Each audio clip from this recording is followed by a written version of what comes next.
The MLB trade deadline is just 4 days away, and despite all of the Orioles' success here in 2023 as they sit in first place, they could certainly use some upgrades at the deadline. So let's preview the entire deadline, the Orioles' needs, the Orioles' rumors, and make some trade predictions coming up on this episode of the Locked On Orioles podcast. You are Locked On Orioles, your daily Baltimore Orioles podcast. Part of the Locked On Podcast Network, your team every day. Hey there, Orioles fans. Today is Friday, July 28th, 2023, and welcome back into the Locked On Orioles podcast, part of the Locked On Podcast Network, your team every day. As always, I'm your host, Connor Newcomb, and coming up on today's episode, we are previewing the trade deadline here in 2023 for the Baltimore Orioles. I'm going to go through what the Orioles' needs are heading into the deadline, including maybe getting a starting pitcher. We'll talk about the players that have already been linked to the O's and some rumors leading up to the deadline, some of their options for starters, relievers, and more, and then make my predictions. I'm predicting 2 trades. I'll tell you what I think they will be coming up at the end of the show. But that's all coming up on this episode of the Locked On Orioles podcast. Before we get there, though, just did want to thank you for making Locked On Orioles your first podcast listen of the day. We're free and available on all podcast listening platforms. We're right here on YouTube. Make sure to like, comment, and subscribe to the Locked On Orioles YouTube page. And thank you to all the everydayers out there who make Locked On Orioles their first listen every day. And just wanted to, off the top here, let you know this was recorded a little bit earlier than I generally record. Usually there's a game. I record after the game, gets posted the next morning.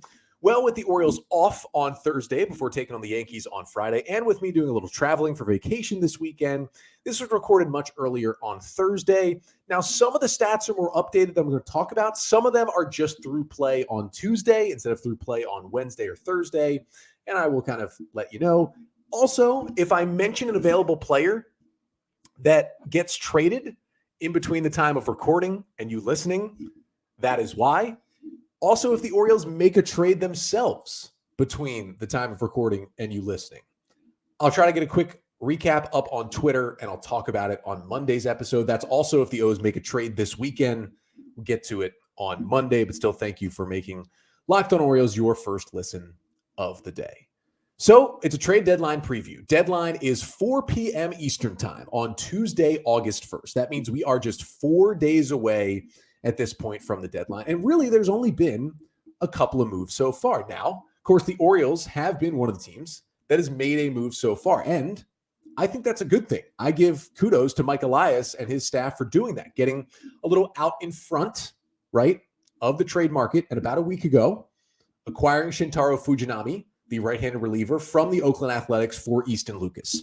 So far, so good. Seems like Fujinami is making the Orioles bullpen better, at least to this point. But even though the O's have made that move, I think we would all agree we would not like for them to be done at this point. So let's start with, if they're not done, what could the Orioles' needs be at the deadline after acquiring Fujinami? Let's start with a starting pitcher. Now, I understand, and these numbers are through Tuesday's game, I understand that the O's rotation has been better as of late. A 3.51 rotation ERA in July is 4th in baseball. That's very good. And over the season, they've been middle of the pack. 4.49 ERA for the rotation this season. Again, that's not including Wednesday's game, these stats. 16th in baseball, so basically right there in the middle. You could certainly get better. If you're going to win a World Series, make a deep postseason run, you probably don't want the 16th best rotation. But I understand the flip side of it, which is, even though Wells has struggled a little bit, and Kyle Bradish's start wasn't amazing on Wednesday night, you feel like the Orioles have 5 options that they're okay with at the moment. And they even somewhat trust Cole Irvin, who's kind of the 6th guy and is sitting in the bullpen. And I understand John Means is going to be back. Now, that's not going to be till early September, and that might be initially in a bullpen role, so he might not be a starter until like the last 2 weeks of the regular season, but he could be there as well. I get all of that. I still think this team could use a starting pitcher. Unfortunately, I do think that the O's best move, and this is kind of obvious in some ways, would be to get a number 1 or number 2 guy, because they've got a lot of 3s and 4s, it seems like, on this team. And at best, maybe Bradish is a 2. They could benefit so much from a true ace that they can send out there a couple times in a playoff series, send out there in September, and go get a W. I don't think they're going to make that move, right? Now, could they absolutely use Dylan Cease? Yes, they could.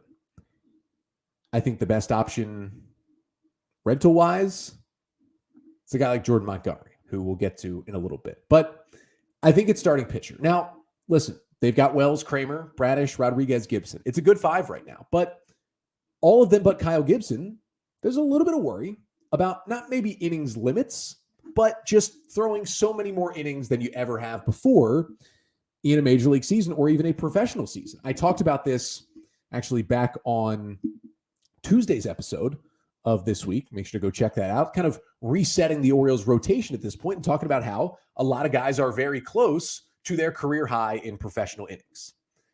Now, you have Irvin and you have Means and maybe Austin Voth. He had another rehab outing in AAA on Thursday. So maybe, those guys could help you out as depth. But a controllable ace would be nice. Are the O's going to pony up what it takes to get that at this deadline? I don't think so. So it's the give and take of how much does a starter who's maybe a rental and definitely not an ace add to the rotation? It adds, but the question is how much? Now, the other and probably more glaring need is another relief pitcher. Even after acquiring Fujinami, as we see Cano start to struggle and get tired, we see the inconsistencies a little bit showing up for Danny Coulomb, the continued inconsistencies of Brian Baker, Cionel Perez, Mike Baumann. I mean, I talked about it on yesterday's episode. Who can you trust right now in the bullpen besides Felix Bautista? I would argue that I don't have great trust in anybody but Felix in the pen right now. That tells you that even after getting Fujinami, and if Fujinami looks as good as he did on Tuesday night when he went 6 up, 6 down, he'll be right there as the eighth inning guy that you trust as well. But you could still use another reliever. The bullpen ERA, yes, is 3.72. That's fifth best in baseball. But how about this? Coming into play on Wednesday, 3.72 bullpen ERA, fifth in the league. If you take out Felix Bautista, it's a 4.15 ERA, more so in the middle of the pack. If you take out Felix Bautista and you take out Yenye Cano, who, although he struggled lately, was locked down for 2 months, you've got a bullpen outside of your setup man, your closer, with a 4.58 ERA. That does not give you a lot of confidence in the middle innings, transitioning between the starters and the back end of the bullpen. Even if Fujinami fills in the eighth and you get back to where, you had Cano and Bautista, but now it's Fuji and Bautista who you trust at the end of every game. Not every starter is going to go 7 innings or even 6 innings. You got to get there. The O's don't have a lot of confidence in some of these guys. In terms of the need, I don't think it matters whether it's a righty or a lefty. I think the O's would like a reliever who can get both righties and lefties out no matter what side they throw from. They have a good stack of lefties at this point that they can pull from, so maybe they'd go more towards a righty. But what they're going to look for is a guy with a fairly high strikeout rate. They don't need an incredible strikeout pitcher. They would love another Felix, but those guys aren't out there. But a better strikeout rate, because here is where the difference with and without Felix really shines. What you need to do in today's game of baseball is miss bats. If you miss bats, there's a lot of relievers who miss bats. If you miss bats, you're going to be really good, because if the ball doesn't get put in play, not a lot of damage can happen. I think that's pretty self-explanatory. The Orioles, this season, coming into play Wednesday, their bullpen ranked third in the big leagues in strikeout percentage at 26.3%. That means that bullpen was striking out just over 26% of the batters it's facing. Third in the league, you're thinking, kind of, why do they need more strikeout pitchers? I mean, they're right there at the top, in the top 3. Well, take out Felix, who has had this unbelievable year where he's striking out more than 50% of the batters still here in July, more than 50% of the batters he's facing. Take out Felix, the Orioles team strikeout rate for the bullpen goes down to 21.4%. If that were the full team number, if you took out the Felix and that was the full number, 21.4% would be 27th in all of baseball for bullpen strikeout rate. That right there is where the concern comes in for me. When you've got guys coming in the 6th and 7th innings with runners on and less than 2 outs, you need strikeouts. The O's got a lot of them last year. They're not getting them this year besides Felix, and that's been one of the big issues. Now, they're not terrible at walking guys. They're 11th in walk rate in the bullpen at 9.3%. I wouldn't mind if they get a big strikeout guy. If he walks a few more batters, that's okay. But the strikeouts are the issue. And then really the last thing would be on need. The only potential hitter you could potentially need is maybe another kind of short-term rental center field option. Because even though Aaron Hicks says he'll be back from the hamstring strain right when his 10 days on the IL are up, we just don't know that. And there's really still a lot of questions about Cedric Mullins right now. I mean, he tried to run, I believe, on Wednesday. We're not really sure how that went. Seemed to be the plan to get him to start running. He is hitting but not running. There's a question mark on when Mullins would return. You're without those two. You're going Kowser McKenna in center field right now. You could use a little more help on the back end. So that's what I think the O's could use deadline-wise coming up for some trades on Tuesday. But next up, let's talk about some players the O's have been mentioned with. Guys they've been rumored to have contact with or interested in, and then just some other guys who would make sense for what the needs are on the team. But first, this episode of the Locked On Orioles podcast is brought to you by eBay Motors. For a championship team, it's all about making sure every player is a perfect fit. And it's the same when it comes to your vehicle. Every part needs to fit just right. So the next time you need parts and accessories, head to eBay Motors. With eBay Guaranteed Fit, you can be sure every part you need fits right the first time around. Just add your ride to My Garage and look for the green check to know the part will fit or your money back. Because just like in sports, confidence is the name of the game when you shop on eBay Motors. And with over 122 million parts to choose from, you'll be back in the game in no time. After all, it's easy to bring home a win when the right parts are guaranteed. Get the right parts, the right fit, and the right prices on ebaymotors.com. Let's ride. eBay Guaranteed Fit, only available to U.S. customers, eligible items only, exclusions apply. So we're back here on the Orioles 2023 trade deadline preview episode. Talked about what the needs are for the O's. Probably a starting pitcher, definitely another reliever with strikeout stuff, and maybe kind of a backup center field type to help the roster for now. But let's look at first the rumors. Trade rumors are swirling at all times at this point. And I will say the Orioles haven't been super involved in those rumors. Now, it's not the most surprising thing because Mike Elias, in his tenure with this front office since they took over in November of 2018, they have kept things really close to the vest. Not a lot of rumors about what this front office is thinking or preparing to do generally get out until the move is actually made or it's right on the finish line and someone like Passan or Ken Rosenthal gets it. So that's why you don't see the Orioles come up in as many rumors as other teams do. But there's still been some links put out there. The first one I thought was interesting. Britt Giroli, who used to cover the Orioles and now kind of covers baseball nationally for The Athletic, wrote a piece the other day kind of about the trade deadline and talked about Dallas Keuchel. Now, if you haven't thought about Dallas Keuchel in a while, I get it. Keuchel has not pitched in the big leagues in 2023. In 2022, he bounced around with the White Sox, with the Diamondbacks, and with the Rangers, and was absolutely brutal. He had a 9.20 ERA in 62 big league innings last year. That's why he's only been in the minors this season. But he's been in AAA with the Twins. He got himself healthy, and he's been dominant. In 5 starts and 26 innings in AAA with Minnesota, he has a .69 ERA. Now, he has a 4.33 FIP and only a 19% strikeout rate to a 10% walk rate. So things are telling you that the stats are going to get worse, and he hasn't even faced big league pitching. But he has another opt-out coming soon. And the Twins have a pretty good rotation, so they're not exactly thinking about right now calling him up to the big leagues, which means Keuchel could either be a free agent or the Twins would try to trade him for some small piece to get something for him. Now, Keuchel, the lefty who, was a Cy Young winner years ago, Mike Elias knows him from his time in Houston where he won a World Series and won the Cy Young. He did have a 5.28 ERA in 2021, but he had a 1.99 ERA in the shortened 2020 season. So it hasn't been that long ago that he was good.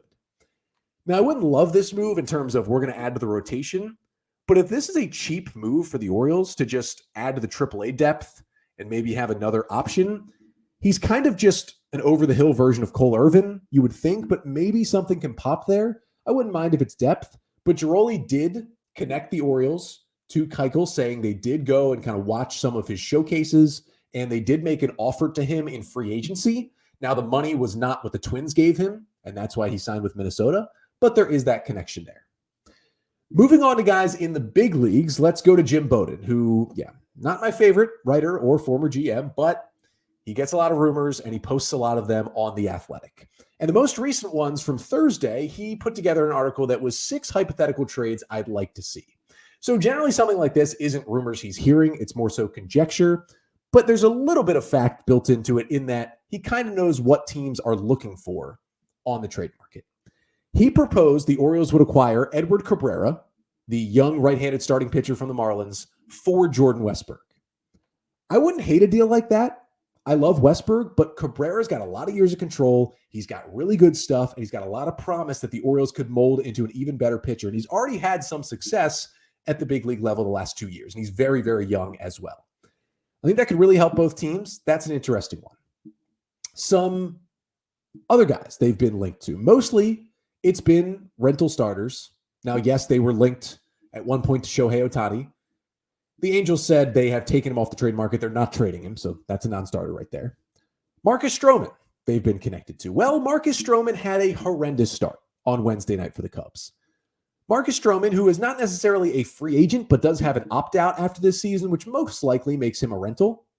He's got a 3.51 ERA on the year, 58% ground ball rate, but he's got a 7.99 ERA in July after Wednesday's start. I'm good on Marcus Stroman. Jack Flaherty has been mentioned in the same sentence as the Orioles. Rental 27-year-old right-hander from the Cardinals. Was an ace at one point, went through some shoulder injuries, came back this year, has been okay, but not nearly the same pitcher. About 110 innings, got a 4.43 ERA, league average strikeout rate, little above average walk rate. Does have a 3.03 ERA in July, so things are getting better. Wouldn't love the move, wouldn't hate it, though, if they went after Jack Flaherty.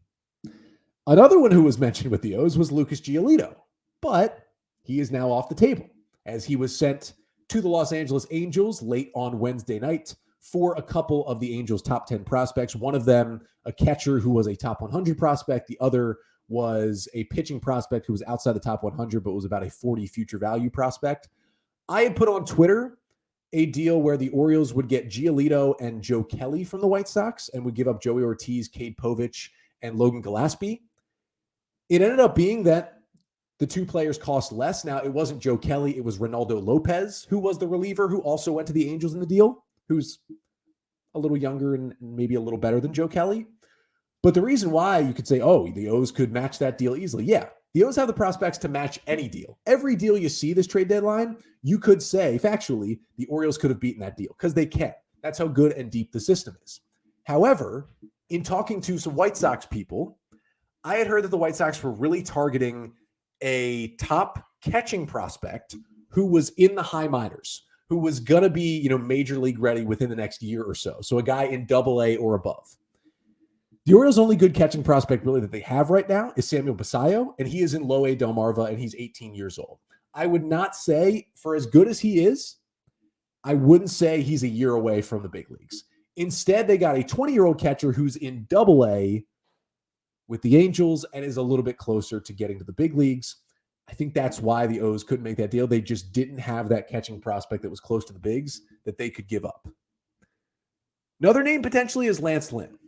Lance Lynn, in that same game that Marcus Stroman pitched in on Wednesday night, it was a Cubs-White Sox Chicago battle, also got lit up.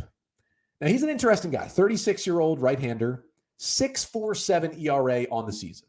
Hasn't been very good, but 27% strikeout rate, well above league average, 8% walk rate, just below league average.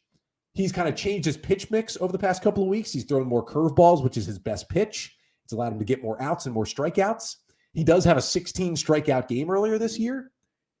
He was good. Like last year, he just kind of fell off a cliff, at least ERA-wise, but the stuff is still there. He does have a team option for next year, so you really control if you acquire him, whether or not he's a rental. And a lot of the good teams, including the Dodgers, are targeting Lance Lynn, and he's been connected to the Orioles briefly by The Athletic as well. Yeah, the ERA wouldn't look good, but he's been around the block. He's 36. He pitches a lot of innings. He's been on playoff teams. I think he could help the O's, but again, it's not the sexiest pick in the world. Then there's the relievers. Now, the relievers are a little harder here because relievers don't really get linked to other teams until like the day before the deadline, just because there's always so many relievers that get moved, so many different ones. Sometimes it's the rentals, sometimes it's guys with team control that you never expect to get traded. So there's not really any Orioles reliever rumors right now, but there are a lot of names that would make sense for the O's. There's some rentals like David Robertson from the Mets having a great year as their closer, Kendall Graveman from the White Sox. They've got Brad Hand from the Colorado Rockies, Chasen Shreve, the left-hander, the veteran from the Tigers, Scott Barlow with the Kansas City Royals, their closer. One guy I'm interested in terms of a more controllable pitcher is Carlos Hernandez, who throws 100 miles per hour out of the Royals bullpen. Aaron Bummer, who throws really hard and throws a good sinker from the left side out of the White Sox bullpen. He's also controllable. Those are just some names that pop up here that the O's could be potentially interested in, but they haven't really been linked to any specific relievers in the rumors just yet. But there is just a laundry list of other relievers they could go after. And if the O's really do go get a reliever, it's really hard to think who it could be because Fujinami wasn't even really on my radar. I mean, I knew he was a rental, but just with the struggles and coming over from Japan, I wasn't sure he would get traded. And I didn't really know if the O's would target him, but there he was, Shintaro Fujinami. You just never know. It's really hard to predict what relievers the O's could be targeting here. But what would make sense is a package deal in some sort of trade, right? Where you get a starter and a reliever from the same team. And that is one of my 2 Orioles trade deadline predictions. Coming up next, going to run through the 2 trades I'm predicting the Orioles will make between now and Tuesday's deadline. So we're just 4 days away from the trade deadline for the Orioles. The fun time, rumors swirling, hoping the O's can add to their roster here coming up pretty soon. However, before they get to the deadline, the O's got some pretty big baseball games to play. Starting tonight, a huge 3-game series at home against the New York Yankees. It is late July. With the new, more balanced schedule, this is the last time the Orioles will play the Yankees this year. They are 5-5 against New York. So this series is kind of important to win because if you win the series, you win the season series. And if for some reason the Orioles and Yankees, end up tied for some sort of wild card spot at the end of the year, the O's would get that spot because they would have the tiebreaker if they can win this series. It's a 3-game set and it starts on Friday night. Tonight, 7:05, Garrett Cole is going for the Yankees, who are 54-48, and they've played a little better baseball recently, like split with the Mets after sweeping the Royals, but 2 pretty bad teams. 54-48, however, the New York Yankees right now sit 8 games behind the Orioles in the AL East. The Yankees in dead last in the East and the O's in first. That is what you absolutely love to see, and hopefully the O's can extend that lead. But Garrett Cole goes to the mound. He's having a Cy Young type season, trying to win that award for the first time. 32-year-old righty has a 2.78 ERA on the season. Each of his last 2 starts, he struck out double digits, including 10 strikeouts and 2 earned runs in 6 1/3 against Kansas City over the weekend. Now, Garrett Cole, in terms of facing the Orioles this year, he has done it once. It was on May 23rd in the Bronx, and the O's got to him. 5 innings, 5 runs on 6 hits in that game. Just 2 strikeouts to 3 walks, and the O's took him deep twice. They are hoping to do that again tonight. And he will go up against Grayson Rodriguez. What a pitching matchup that is. Garrett Cole versus Grayson Rodriguez. Sign me up. Grayson's got the ERA down to 6.91, 6 Ks, 5 2/3, 2 runs his last time out in Tampa Bay for the Orioles rookie right-hander. But this is kind of a new test. First ever time facing the Yankees. And it gets even tougher because Aaron Judge is reportedly returning from his toe injury and coming off the IL and returning to the Yankees lineup tonight. Of course, it's against the O's. You know what? Doesn't bother me. Doesn't faze me. This Yankees team, not very good. Be careful with Judge, but Grayson versus Judge is something I do want to see. Then you get to the Saturday game. National television, once again for the O's. They're on the national Fox broadcast, 7:15 p.m. Eastern time Saturday night. The young right-hander Clark Schmidt will take the mound for the Yankees.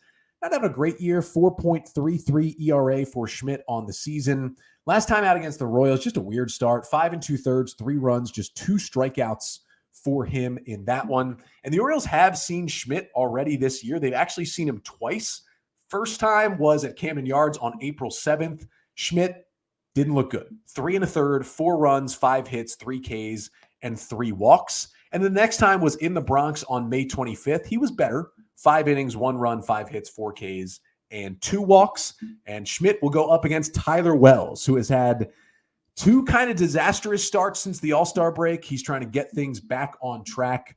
On Saturday, Wells just only allowed 1 hit, but walked 4, hit 2, and allowed 3 runs in his start in Tampa on Sunday. Hopefully, he can right the ship. Wells has also faced the Yankees twice this year. In Baltimore on April 9th, 6 innings, 4 runs, 6 hits, 6 Ks, no walks, but 2 home runs. And then May 24th in New York, 5 innings, 5 runs for Tyler Wells in that one, although he did strike out 8 batters in that game. And then on Sunday, for the first time since 2018, the Orioles are on Sunday Night Baseball, and they're taking on the Yankees at 7:10 p.m. Eastern Time on ESPN. Luis Severino, who's been terrible this year, takes the mound for the Yankees, has a 6.46 ERA on the season. His last few starts have been okay, but generally he's been bad, and the Orioles just lit him up when they saw him last on July 6th. 2 2/3 innings, 7 runs, 10 hits. Give me that again, O's offense. And the O's will send Dean Kramer out there, coming off a fantastic start in Philly on Monday night. Kramer will face a team he's already seen once this year, way back on the home opener on April 7th. He went 5 innings, 4 runs, 5 hits against the Yankees. And you can listen to every pitch of all 3 games of this weekend series between the O's and the Yanks on the SXM app through SiriusXM. Just download the app and search Orioles. That was a little series preview, but want to do what I promised here. Give you my trade deadline predictions. Finishing off the Orioles 2023 trade deadline preview episode, I am predicting, going on the record right now, that the Orioles will make 2 trades between now and Tuesday, August 1st at 4 p.m. The first one is a minor one, and I think they'll make this trade. Now, there's a caveat to this one. This is only if Aaron Hicks misses more than the 10 days on the IL. I have a feeling he might, and I have a feeling the O's might want to upgrade because they might feel like Cedric Mullins might be out for longer than we think. Let's go get a little bit of an upgrade in the outfield just to help us out for a bit, a low-cost guy. So my first trade proposal looks like this. The Orioles go after an Orioles killer. They get Randall Grichuk from the Colorado Rockies in exchange for Billy Cook, an Orioles outfield prospect who's currently in Double-A. Not really ranked on any Orioles prospect list, but Cook has had a lot of helium this year. Last couple of months, he's been fantastic. Great exit velocity numbers. Great piece on him from John Mioli in the Baltimore Banner this week. Seems like a guy who could go get you a legitimate MLB hitter. And Grichuk, although he's in Colorado, right? And, you're playing with the altitude and some of your stats get pumped up a little bit. He still is hitting 313, 370, 487 on the year with a 117 WRC plus. If you're hitting 317, 313, you got to hit some on the road outside of Coors as well. 6 homers. He's got a career high 7% walk rate and a career low 20% strikeout rate. That is what I like to see. He has crushed lefties, has a 360 average and a 158 WRC plus against lefties. And he's been awesome in July, a 195 WRC plus in July. That was entering play on Wednesday. He could be a cheap guy for the O's to go get without giving up a big prospect and just give some depth and a nice power bat to their offense. And hey, it'd be nice to have Randall Grichuk instead of watching him do all of the damage that he's done to the Orioles over the years. But that's the small trade. And again, if Hicks and Mullins are coming back faster than we think, I don't think they would make an outfield trade like this. Here's the bigger one. Here's where they get the pitching. I think the Orioles make a deal where they package together a rental starter and a rental reliever, and they go to the Detroit Tigers to do it. I think the O's acquire Michael Lorenzen, the right-handed starter from the Tigers, and Jose Cisnero, the right-handed reliever from the Tigers. In exchange, the Orioles send Kyle Stowers and Terrin Vavra to Detroit in the deal. Now, talking to some Tigers people, they want some big league ready bats who are controllable. That's kind of the perfect thing for the O's to trade away right now in Stowers and Vavra, because Stowers and Vavra right now, both in AAA, both are on the 40-man roster, so you wouldn't have to make any 40-man moves because you would clear up the 2 spots for Lorenzen and Cisnero. And listen, I don't feel like Stowers and Vavra, unless there's a lot of injuries, have a pathway to even making it back to the Orioles again in 2023.